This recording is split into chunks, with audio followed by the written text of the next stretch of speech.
परमेश्वर का धन्यवाद हो आज के सुंदर अवसर के लिए।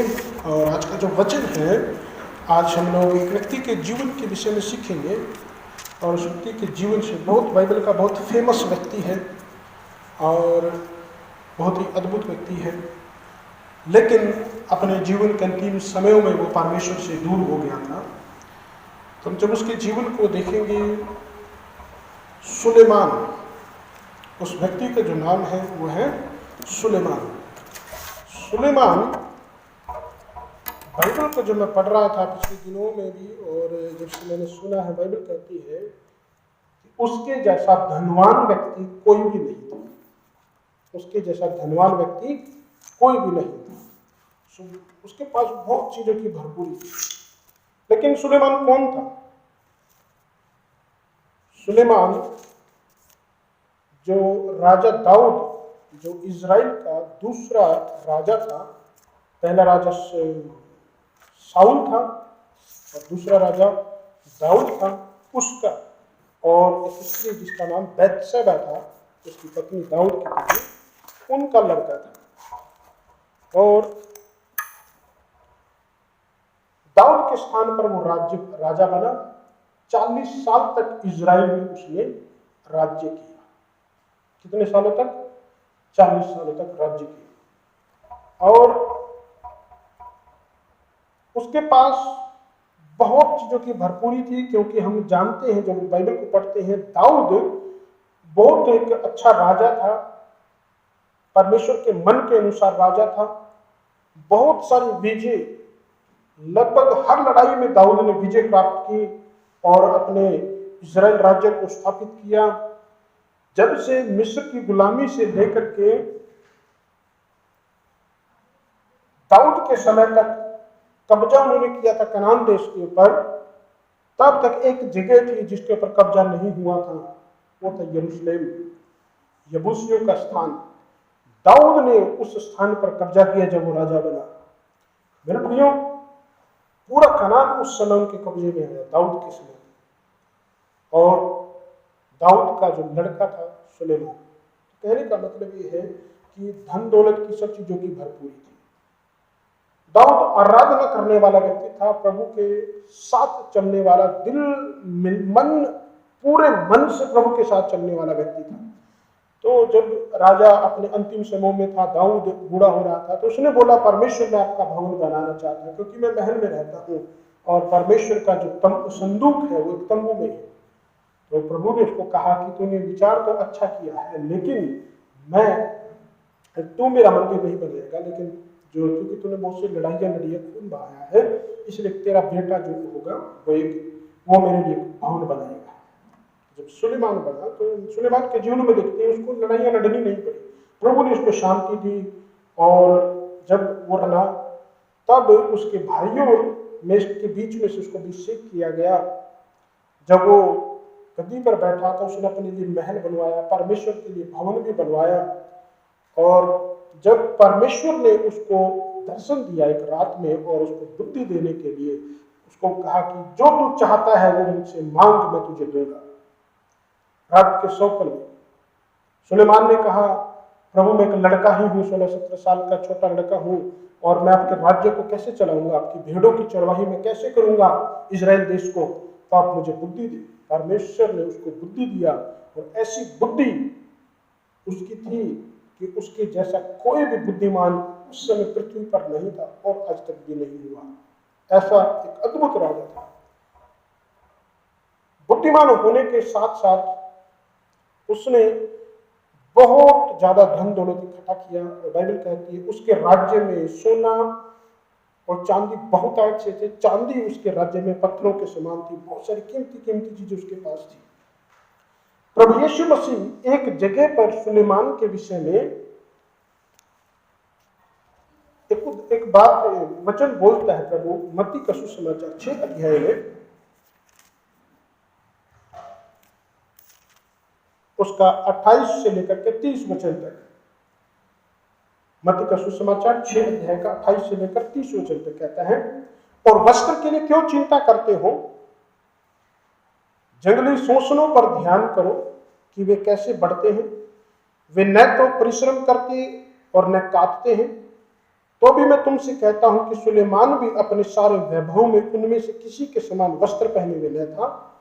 इसलिए जब परमेश्वर मैदान की घास को जो आज है और कल भाग में झोंकी जाएगी ऐसा वस्त्र पहनाता है, तो हे अल्पविश्वासी, तुमको वह इनसे बढ़कर क्यों न पहनाएगा। हालेलुया। तुम लोग सुलेमान के जीवन को यहाँ पर देखते हैं कि प्रभु यीशु मसीह उसके जीवन के एक उदाहरण देता है कि सुलेमान जो इतना धनवान व्यक्ति था, उसने भी फूलों से सुंदर वस्त्र नहीं पहने थे। फूलों को सजाने वाला परमेश्वर, मेरे प्रिय, प्रभु का वचन में बताता है कि हे विश्वास करने वाले लोगों, तो वो तुम्हें क्यों नहीं पहनाएगा।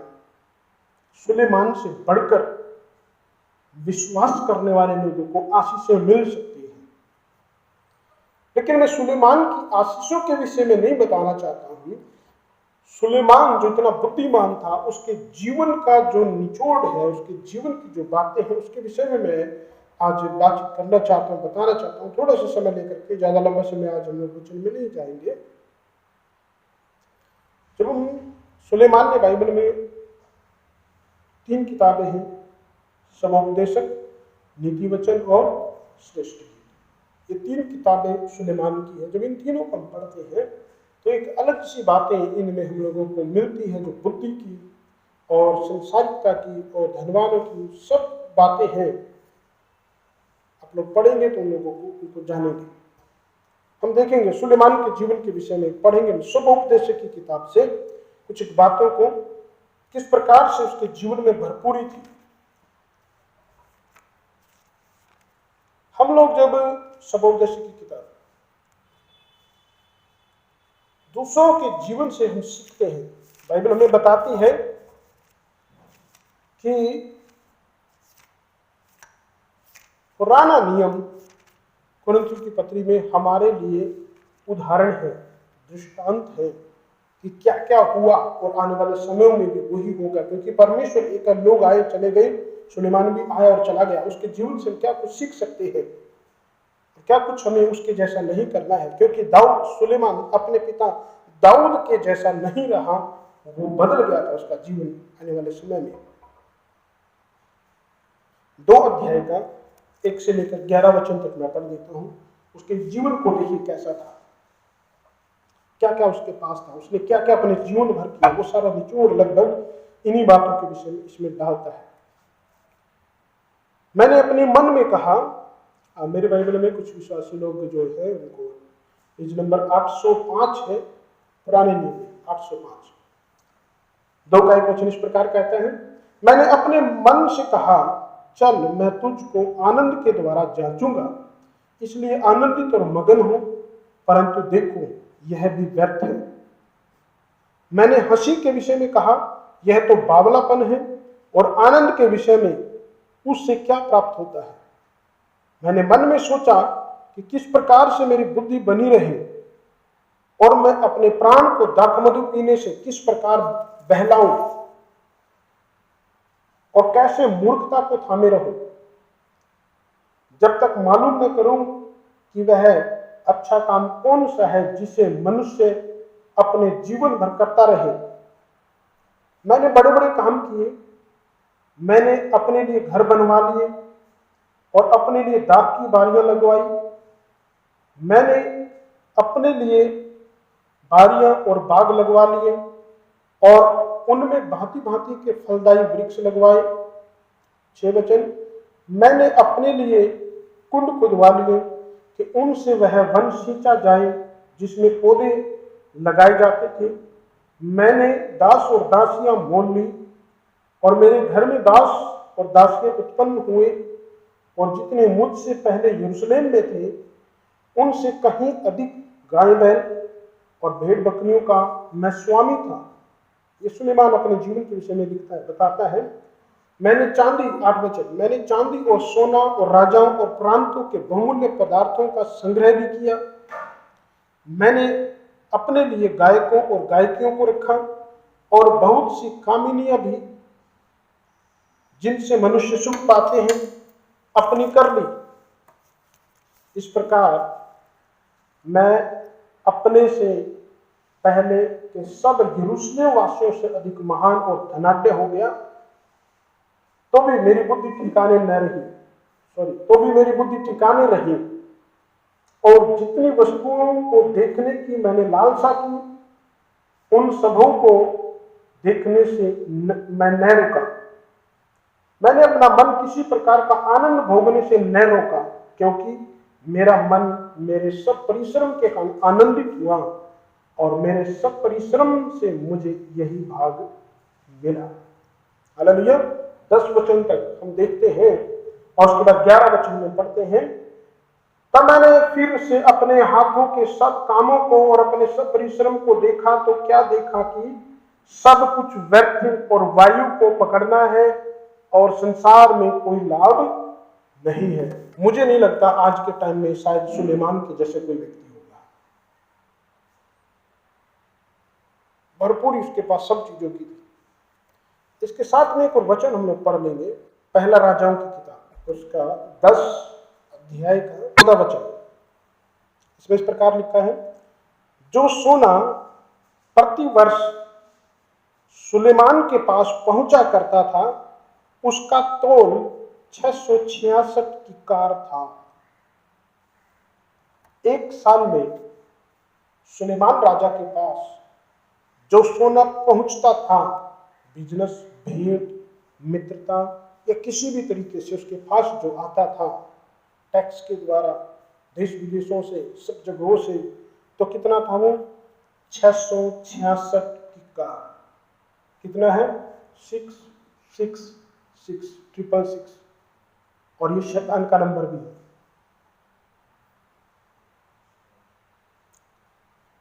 666, 67 नहीं, 65 नहीं, पूरा 666 किकार उसके पास आता था।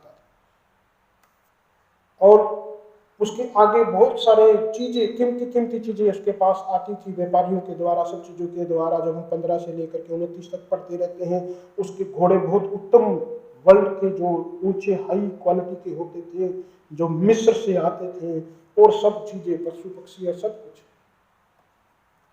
फिर हम 11 अध्याय में जब आते हैं, परंतु एक वचन में, परंतु राजा सुलेमान फिरौन की बेटी और बहुत सी विजातीय स्त्रियों से, जो मोआबी, अमोनी, अदोमी, सिदोनी और हित्ती थी, प्रीति करने लगा। वे उन जातियों की थी जिनके विषय में यहोवा ने इजरायलियों से कहा था, तुम उनके मध्य में न जाना, और न वे तुम्हारे मध्य में आने पाए। वे तुम्हारा मन अपने देवताओं की ओर निसंदेह फेरेंगी। और सुलेमान उन्हीं की प्रीति में सुलेमान लिप्त हो गया, खो गया। हमने पढ़ा सबोपदेशक में, पहली राजाओं की किताब 10 अध्याय में 11 में, और 3 वचन में लिखा, 11 का 3 में, उसके 700 रानियां और 300 रखेलियां हो गई, और उसकी इन स्त्रियों ने उसका मन बहका दिया।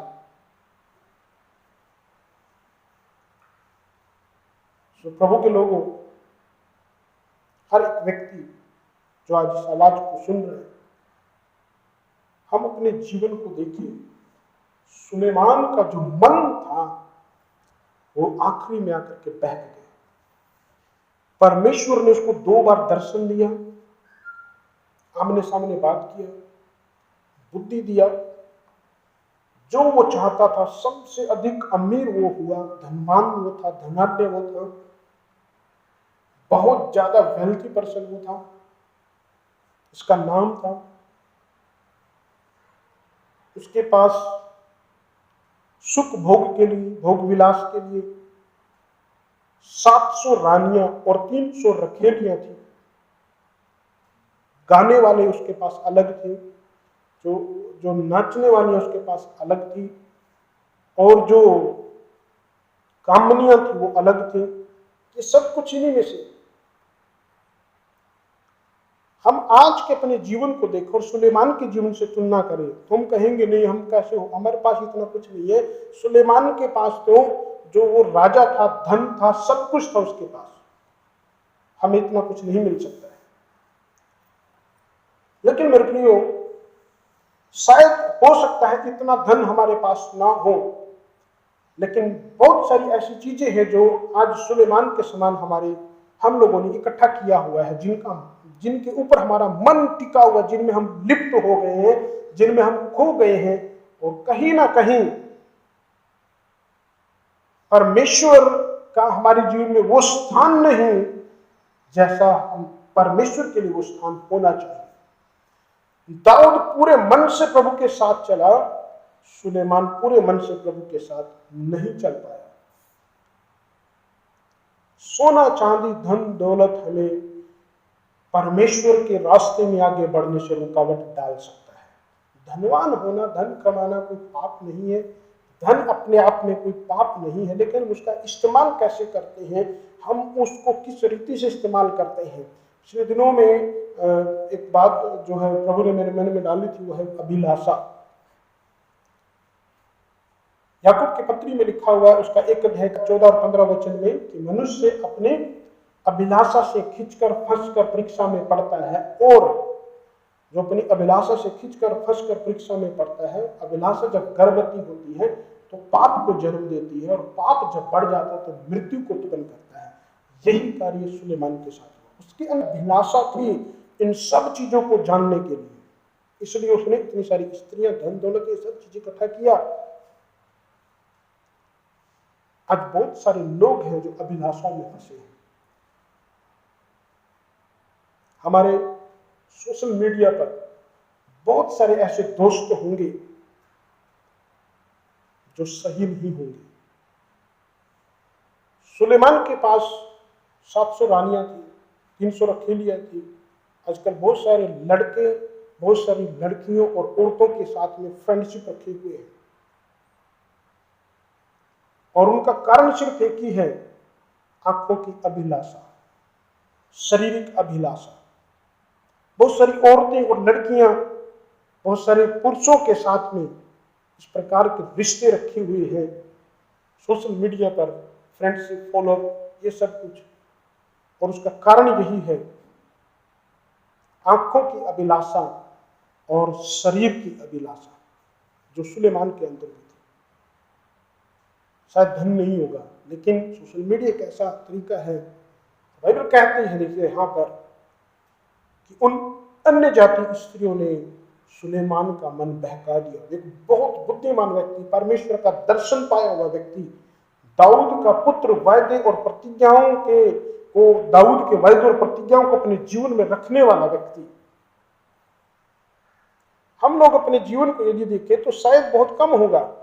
बाइबल के अनुसार केवल शादीशुदा पुरुष और शादीशुदा स्त्री के लिए केवल एक ही रिश्ता होना चाहिए, एक ही पुरुष के साथ, एक ही स्त्री के साथ, और बाकी सब गलत है।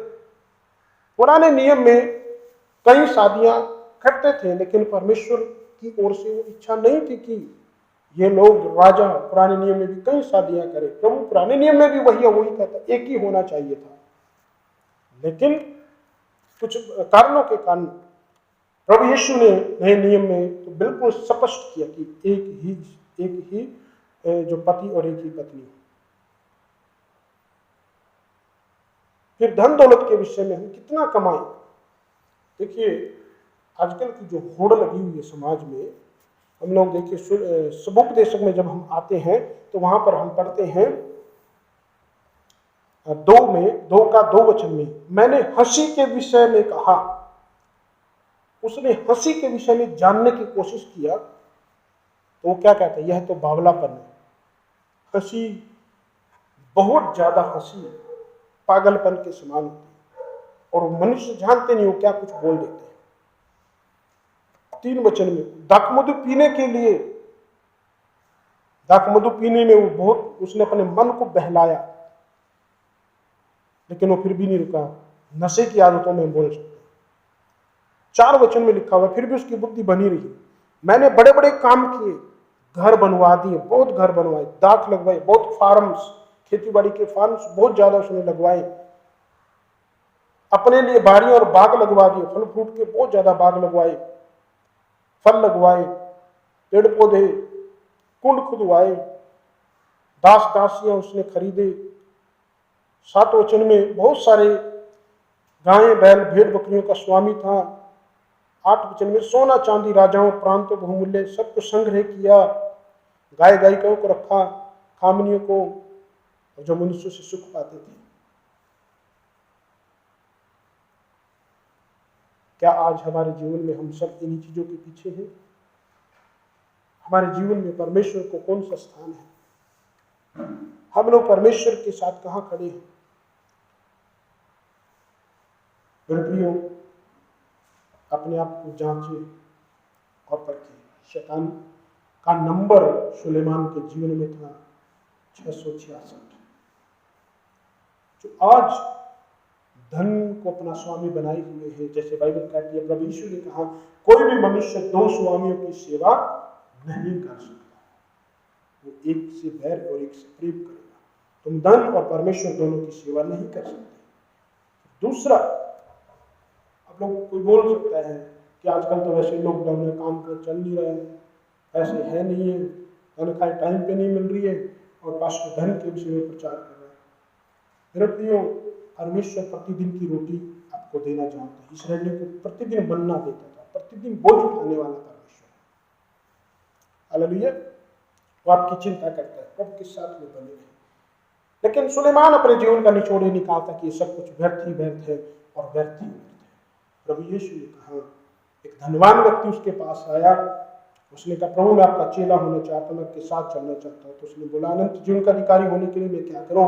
तो प्रभु ने उसको कहा कि तो अपना सब कुछ धन दौलत बेच करके मेरे पीछे और कंगालों को बांट दे, तुझे स्वर्ग में धन मिलेगा। लेकिन वो उदास होकर के चला गया। तो इसलिए हम लोग अपना धन पर, घरों पर, अपनी अभिलाषाओं पर, आंखों को, मन को, शरीर को संतुष्ट करने पर अपना मन ना लगाएं। हम लोग अपना मन परमेश्वर पर लगाएं। हालेलुया। देखिए आगे चल करके उसका रिजल्ट क्या रहा। 11 अध्याय में हम लोग पढ़ रहे हैं, पहला राजा की किताब, उसका 11 अध्याय 3 वचन से पढ़ेंगे। उसके 700 रानियां और 300 रखेलियां हो गई थी। उसकी इन स्त्रियों ने उसका मन बहका दिया। बहुत सारे विश्वासी भाइयों बहन, बच्चे, जवान और कई शादीशुदा लोगों का रिश्ता अपने जीवन साथी के अलावा, पति पत्नी के अलावा भी कहीं और रखते हैं। उन लोगों का मन बहक चुका है। वो लोग परमेश्वर के साथ में खड़े नहीं रह पाएंगे। एक दिन सब बातों का न्याय किया जाएगा। इसलिए 4 वचन आगे कहते हैं, अतः जब सुलेमान बूढ़ा हुआ तब उसकी स्त्रियों ने उसका मन पराय देवताओं की ओर बहका दिया और उसका मन अपने पिता दाऊद के समान अपने परमेश्वर यहोवा पर पूरी रीति से लगा न रहा। सुलेमान बुद्धिमान होने के साथ, सब कुछ होने के साथ, दाऊद के समान परमेश्वर को प्रसन्न नहीं कर सका, पूरी रीति से नहीं लगा। और आगे जब उसके विषय में पढ़ते हैं 5 वचन में, सुलेमान तो देवी देवताओं के पीछे लग गया, अस्तोरेत अम्मोनियों की देवताओं को उनको बनाया, उनके पीछे चलने लगा, क्योंकि वो औरतों के साथ में लग गया।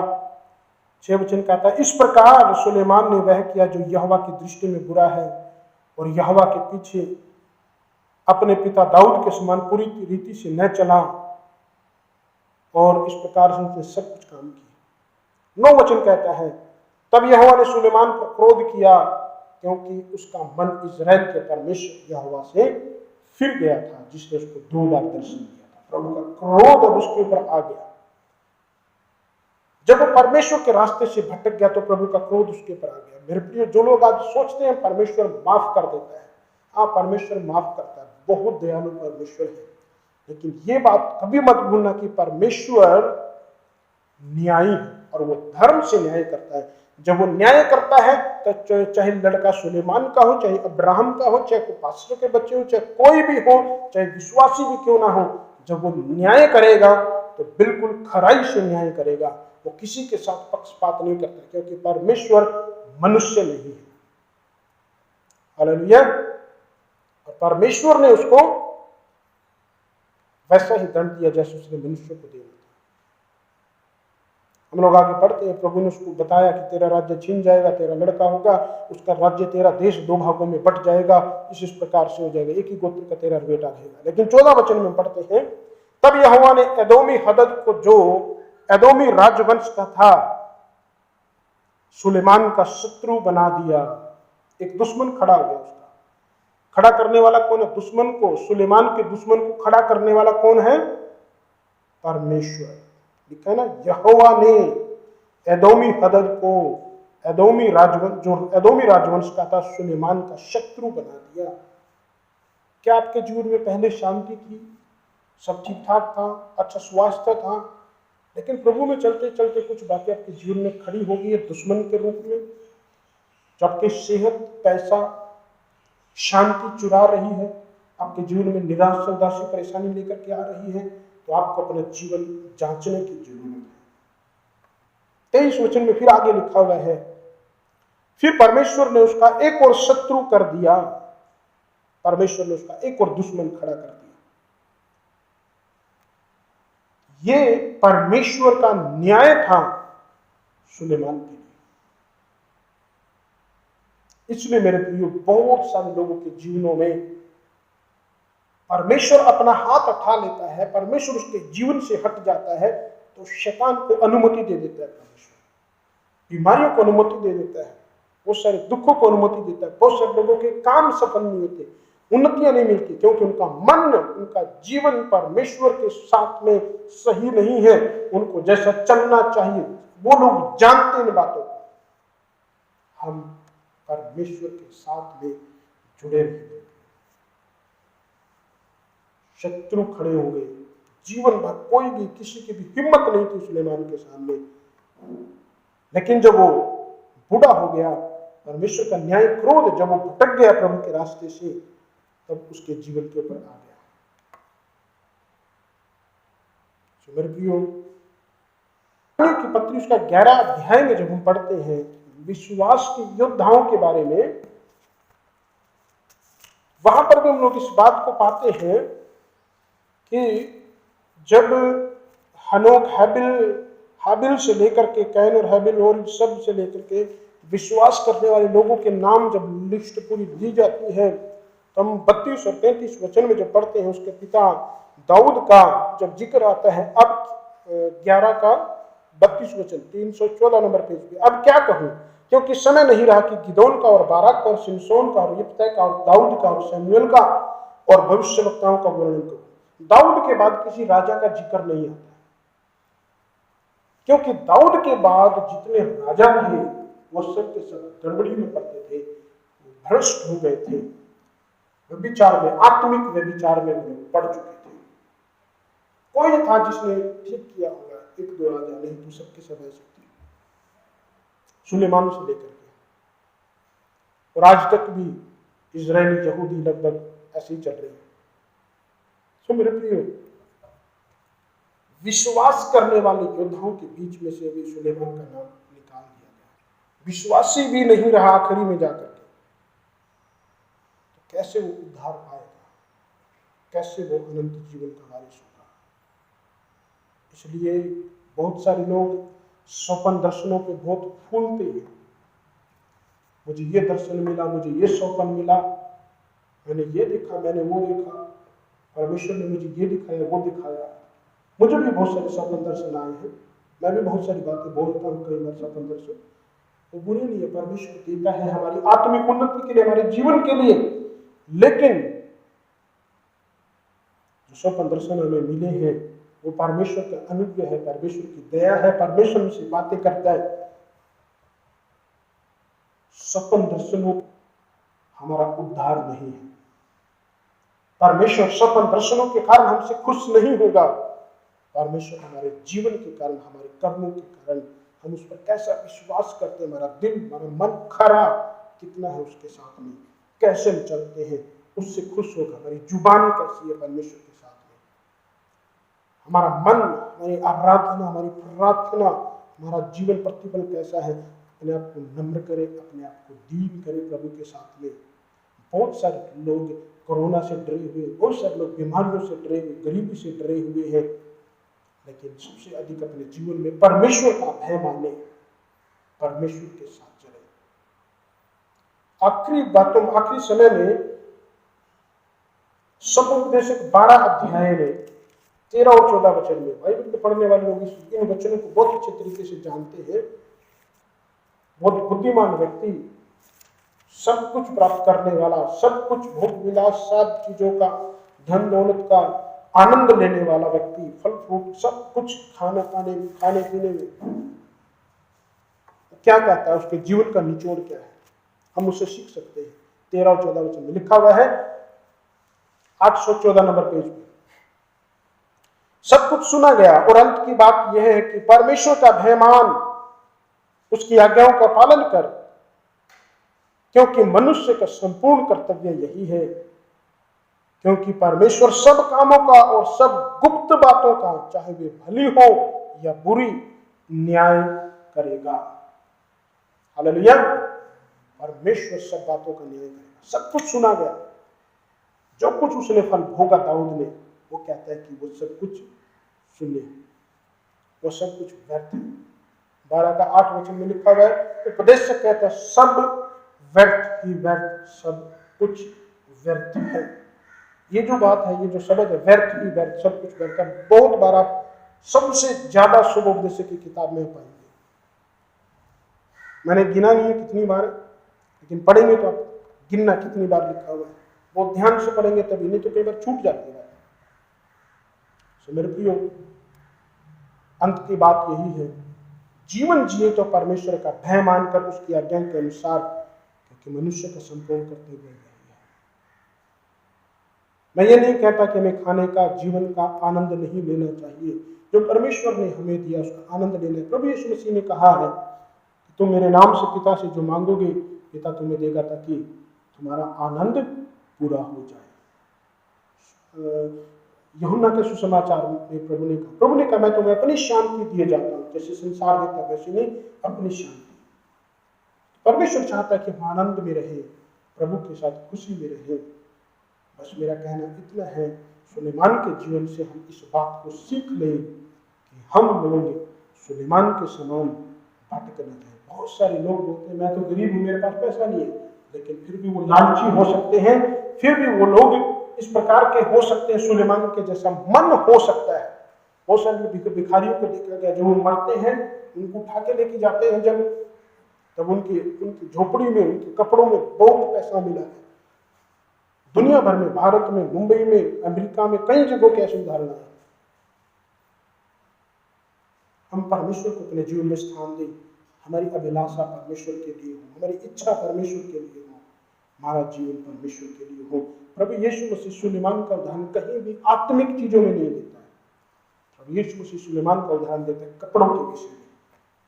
आजकल दुनिया के लोग अच्छे से अच्छे कपड़ों की अभिलाषा रखते हैं, आजकल दुनिया के लोग अच्छी से अच्छी चीजें खाने की अभिलाषा रखते हैं, अच्छी से अच्छी चीजें अपने घरों में रखने की अभिलाषा रखते हैं, जबकि उनके घरों में है अच्छी चीजें लाना, कोई बुरी बात नहीं है, लेकिन जो चीजें जब हमारे पास है उनको और भरते जाना एक अभिलाषी होकर के परमेश्वर की सेवा के लिए या प्रभु के लोगों के लिए, या फिर जो अपने से गरीब लोगों के लिए, भूखे लोगों के लिए, अनाथ और विधवाओं के लिए, जबकि वो कुछ भी देना नहीं चाहते, अपने जीवन की कमाई में से कुछ हिस्सा अपने आस पड़ोस में प्रभु की सेवा के लिए कहीं ना कहीं जरूर इस्तेमाल करें, क्योंकि जहां आपका धन होगा वहीं आपका मन भी होगा। मेरे प्रियो, सुलेमान के जीवन से आज हम इस बात को सीखें कि हमें अपने जीवन में प्रथम स्थान परमेश्वर को देना है।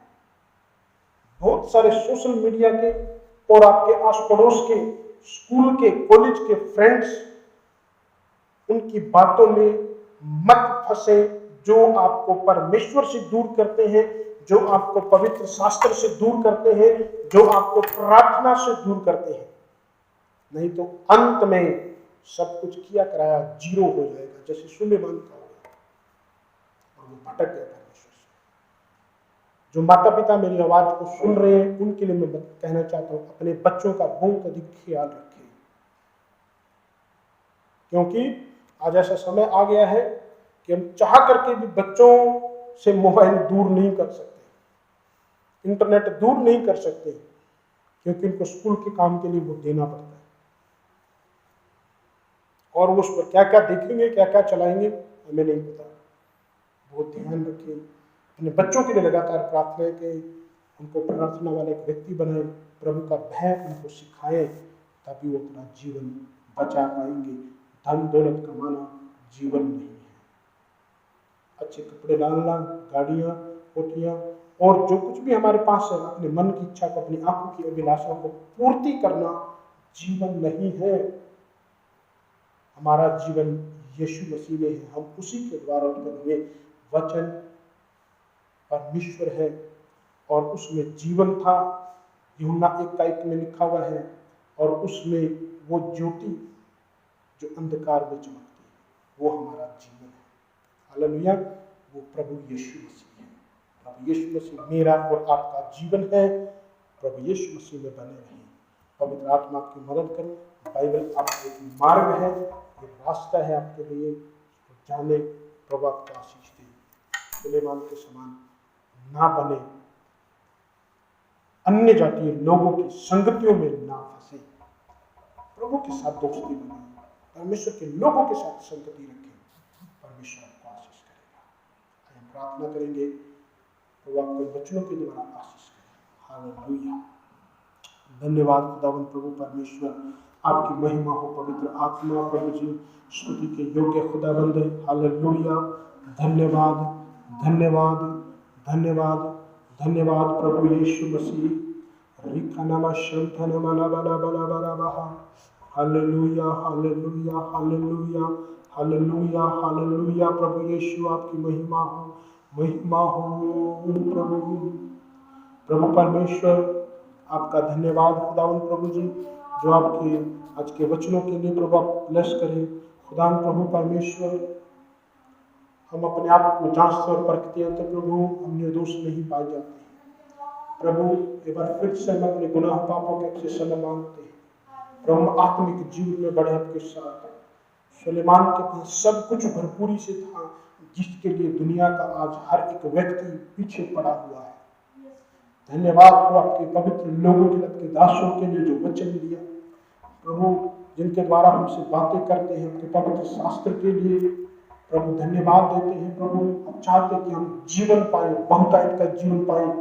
ये सब चीजें हमारे सुख के लिए प्रभु आप हमें दे सकते हैं। जैसा नीति वचन उसका 30 अध्याय का 8 और 9 वचन में प्रभु आपने कहा है, प्रभु आपका दास कहता है उस जगह पर, ये प्रभु ना तो मुझे निर्धन बना और ना मुझे धनवान बना, कहीं ऐसा ना हो कि मैं खा करके और अपना पेट भर के यहोवा को भूल जाऊं। परमेश्वर तो प्रतिदिन की रोटी हमें दिया कर, प्रतिदिन प्रभु तो हमें संभाल दिया कर प्रभु, ताकि हम आपके साथ बने रहें प्रभु जी। तेरे सोने और तेरी लाठी से प्रभु हमें शांति मिलती है। तो सच्चा चरवाहा है प्रभु यीशु को, अच्छा चरवाहा है। अपने सब लोगों को आशीष करे, ब्लेस करे, विश्वास में बढ़ा, उनकी सारी जरूरतों को पूरा करे। कोई कमी घटी में है उसके साथ खड़ा, उन्हें शांति दे, अपने अनुग्रह में लेकर के चलाए। इसका वचन 30 गुना 60 गुना 100 गुना फल लेकर के। धन्यवाद करते हैं प्रभु यीशु मसीह के नाम से मांगते हैं, आमीन आमीन। सो परमेश्वर का धन्यवाद हो। मैं अपने लिए प्रार्थना करना चाहता हूँ। यदि आप लोगों में से कोई भी बीमार है, किसी तकलीफ में है, किसी परेशानी में है, तो प्रभु आपको छू करके चंगा करे। प्रार्थना करता हूँ मैं, कहीं भी आपके शरीर में कहीं भी दर्द पीड़ा कोई बीमारी परेशानी है तो अपना हाथ रख कर अच्छा है, नहीं तो आप अपने सिर पे हाथ रखिए, प्रभु आपको चंगा करे। पिता परमेश्वर, आपका दास होने के नाते आपने मुझे अधिकार दिया है, अपने काम दुष्टात्माओं को निकालो, बीमारों को चंगा करो। प्रभु अपना वचन भेजकर आप लोगों को चंगा करते, जो खड्डे में पड़े उनको निकालते। भजन संहिता 107 अध्याय का 20 वचन के अनुसार प्रभु यीशु आपने अपने मुख से शब्द बोले और प्रभु परमेश्वर कई प्रभु वचन गए और वहां पर उनके घरों में लोग चंगे हो गए, लोगों के विश्वास के अनुसार। आज जो लोग प्रभु स्नेह में आसपास में और जहां कहीं भी इस पृथ्वी पर जो लोग इस आवाज को सुन रहे, मैं प्रार्थना करता हूँ प्रभु यीशु के नाम में वो बीमार अपनी बीमारी से छुटकारा पाए। प्रभु यीशु मसीह के नाम से वो चंगा हो जाए, उसके जीवन से सारी बीमारी खत्म, उसके शरीर से सारी बीमारी खत्म हो जाए। विश्वास करने वालों के लिए सब कुछ संभव है। प्रभु यीशु मसीह शारीरिक रूप से मैं उनसे दूर हूं, लेकिन प्रभु आप उनके पास हैं, पवित्र आत्मा की सामर्थ्य उनके शरीर के हिस्सों को छू ले, सिर से लेकर पैर तक उनके हिस्सों को छू ले, उनके हालेलुया सिर को, आंखों को, नाक को, कान, मुंह को, जीभ को, गले को, उनके हाथ को, हाथ पैरों को, और प्रभु उनके शरीर के अंदरूनी अंगों को, उनके फेफड़ों को, किडनी को, उनके प्रभु लीवर को, हालेलुया उनकी आंतों को, और प्रभु उनके गुप्तांगों को, प्रभु उनके घुटनों को, उंगलियों को, जोड़ों को, नसों को, प्रभु के मांस को छू ले प्रभु जी, यीशु मसीह के नाम में, प्रभु यीशु मसीह के नाम में चंगे हो जाए, प्रभु यीशु मसीह के नाम में चंगे हो जाए। पवित्र आत्मा की सामर्थ्य उन पर उतर आए। धन्यवाद करते हैं प्रभु, धन्यवाद करते हैं प्रभु। Hallelujah रिखलाला नशखंदे रिबिला बराबला खनाबा रिबिला बरखनन नशखंदे रिबिला बराबा। In the name of Jesus, in the name of Jesus, in the name of Jesus, hallelujah चंगे हो जाए। धन्यवाद प्रभु को धन्यवाद करते रहे, प्रार्थना करते रहे, प्रभु की उपस्थिति आपके ऊपर है। प्रभु को धन्यवाद करें, प्रभु को धन्यवाद करें, प्रभु आपको चंगा करने वाला है। हालेलुया धन्यवाद प्रभु आपके विशेष अनुग्रह और दया के धन्यवाद। प्रार्थना सुनने के लिए आदर महिमा आपको सौंपते हैं। धन्यवाद के साथ प्रभु यीशु मसीह के नाम से मांगते हैं, आमीन।